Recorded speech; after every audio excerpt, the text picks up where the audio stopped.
Hi friends, எல்லோரும் எப்படி இருக்கீங்க? இன்றைக்கி எங்கள் வீட்டில் வந்து மீன் குழம்பு செய்ய போகிறோம். வாங்க எப்படி செய்யலான்னு பார்க்கலாம். மண் சட்டியில் செய்ய போகிறேன். அடுப்பு பற்ற வச்சாச்சு. மண் சட்டி வச்சுருக்க, சூடாகட்டும்.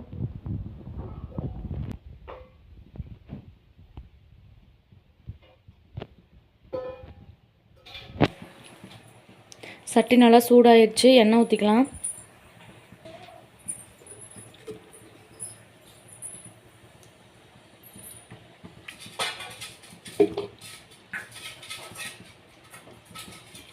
கொஞ்சமாக கடலெண்ணெய் ஊற்றிருக்கேன். கொஞ்சமாக நல்லெண்ணெய் ஊற்றிக்கலாம். நல்லெண்ணெய் தான் நல்லா சூப்பராக மணமாக இருக்கும் ஃப்ரெண்ட்ஸ், மீன் குழம்புக்கெல்லாம். எந்த அளவுக்கு எண்ணெய் ஊற்றுறீங்களோ அந்தளவுக்கு டேஸ்ட்டாக இருக்கும். எண்ணெய் ஊற்றி நல்லா காயணும். அடுப்பு நல்லா காயிட்டோம், அதுக்கப்புறம் பார்க்கலாம். எண்ணெய் நல்லா காஞ்சிடுச்சு ஃப்ரெண்ட்ஸ். கடுகு போட மாட்டேன். வெந்தயம் ஒரு ஸ்பூன் சேர்த்துக்கலாம். வெந்தயம் போட்டு மிளகு ஒரு ஸ்பூனு நல்லா பொரியணும். சின்ன வெங்காயம் ஒரு கைப்பிடி அளவு எடுத்து வச்சுருக்கேன். பூண்டு ஒரு கைப்பிடி அளவு, 2 தக்காளி, ஒரு கொத்து கருவேப்பிலை எடுத்து வச்சுருக்கேன். அதை எல்லாத்தையும் சேர்த்திக்கலாம்.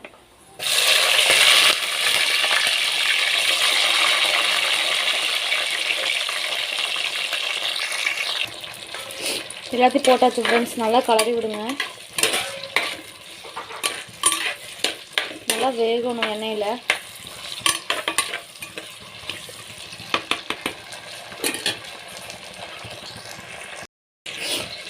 வெங்காயம் தக்காளி நல்லா வணங்கறதுக்கு உப்பு ஒரு ஸ்பூன் சேர்த்துக்கலாம் ஃப்ரெண்ட்ஸ்.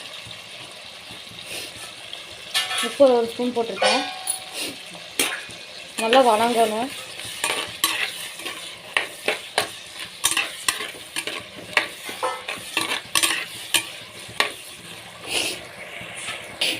அரைக்கிறதுக்கு ரெடி பண்ணிக்கலாம் ஃப்ரெண்ட்ஸ். தேங்காய் ஒரு 2 மூடி அளவுக்கு எடுத்து வச்சுருக்கேன். அப்புறம் 2 தக்காளி, பெரிய வெங்காயம் ஒரு 2 பெரிய வெங்காயம், சின்ன பெரிய வெங்காயம் வந்து ஒரு 2 எடுத்து வச்சுருக்கேன். இது சேர்த்துட்டு கொஞ்சமாக சோம்பு ஒரு ஸ்பூன் போட்டு நல்லா மையாக அரைச்சி எடுத்துக்கலாம். தேங்காய், வெங்காயம், தக்காளி, சோம்பு ஒரு ஸ்பூன் போட்டிருக்கேன். பொட்டுக்கடலை ஒரு சின்னதாக ஒரு அரை கை எடுத்துக்கோங்க நம்ம கையில். எல்லாம் எடுத்துகிட்டு நல்லா நைஸாக அரைச்சிக்கோங்க. புளி வந்து ஒரு லெமன் சைஸ் எடுத்துருக்கேன், ஊற வச்சுக்கலாம். குழம்பு கொதிக்கும்போது ஊற்றினா போதும். வெங்காயம் தக்காளியெல்லாம் நல்லா வணங்கிடுச்சு. இப்போ மிளகா பொடி வந்து சேர்த்திக்கலாம்.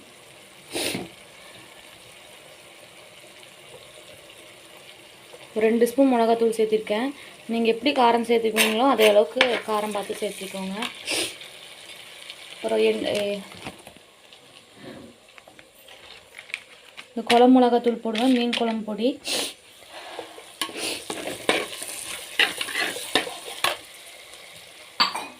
ரெண்டுலேயுமே 2 ஸ்பூன் போட்டுக்கோங்க.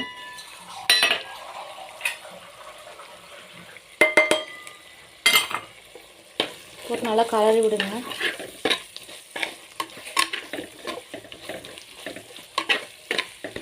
மசாலாவும் நல்லா வேகணும்.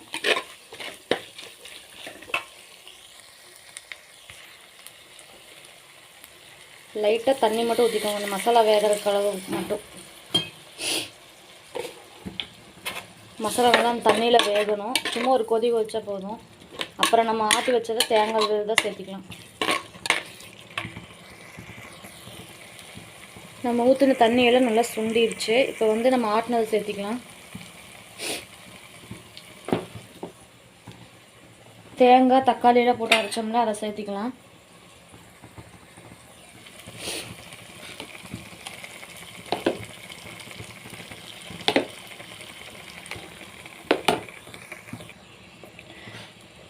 தேங்காவில் அரைச்சதை சேர்த்தியாச்சு. நல்லா கலரி விடுங்க.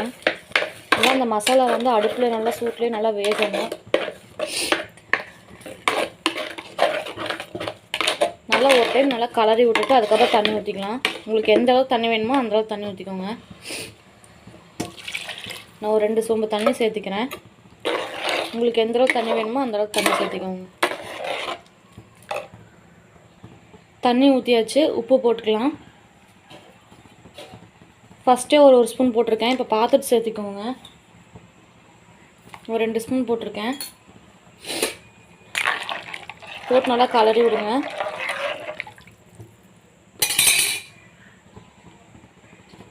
லைட்டாக கொஞ்சமாக ஒரு அரை ஸ்பூன் வந்து மஞ்சள்தூள் சேர்த்திக்கலாம்.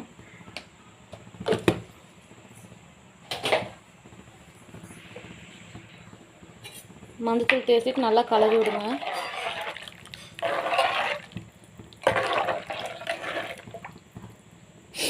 கலரி விட்டோன்னே அடுப்பை மூடிடுங்க. தட்டு வச்சு மூடி வச்சுருங்க, இல்லைன்னா பச்சை வாசம் அடிக்கும். நல்லா ஒரு கொதிக்கட்டும். கொதிச்சதுக்கப்புறம் பார்க்கலாம். குழம்பு நல்லா கொதிச்சிருச்சு. இப்போ வந்து புளி கரைச்சி வச்சுருக்கோம், அதை சேர்த்திக்கலாம். ஒரு லெமன் சைஸ் புளி எடுத்து வச்சுருக்கேன், அதை கரைச்சி வச்சு உள்ளே சேர்த்திக்கலாம். கரைச்ச புளியை வடிகட்டிட்டு சேர்த்திக்கோங்க.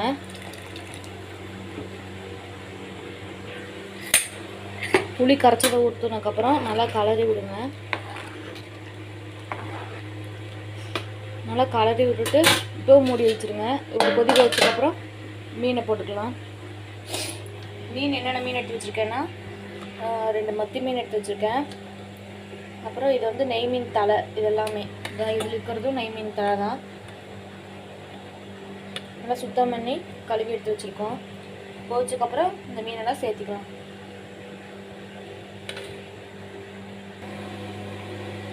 கொதிச்சதுக்கப்புறம் மீன் சேர்த்திக்கலாம். குழம்பு நல்லா தலைன்னு கொதிக்குது. இப்போ மீனை போட்டுக்கலாம். மீனை போட்டோன்னா ஒரே ஒரு கொதி விடுங்க, அதுக்கப்புறம் இறக்கிடணும். ரொம்ப கொதிக்க விட்டால் முள்ளெல்லாம் கரைஞ்சி போயிடும்.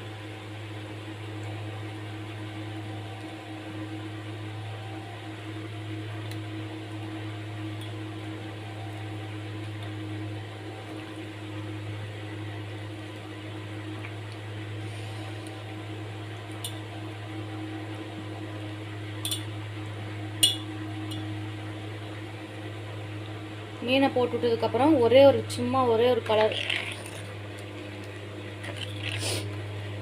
கலரி விட்டுட்டு அப்படியே குப்புன்னு மூடி வச்சுருங்க. நல்லா ஒரு 2 நிமிஷம் கொதிச்சா ஆஃப் பண்ணிக்கலாம்.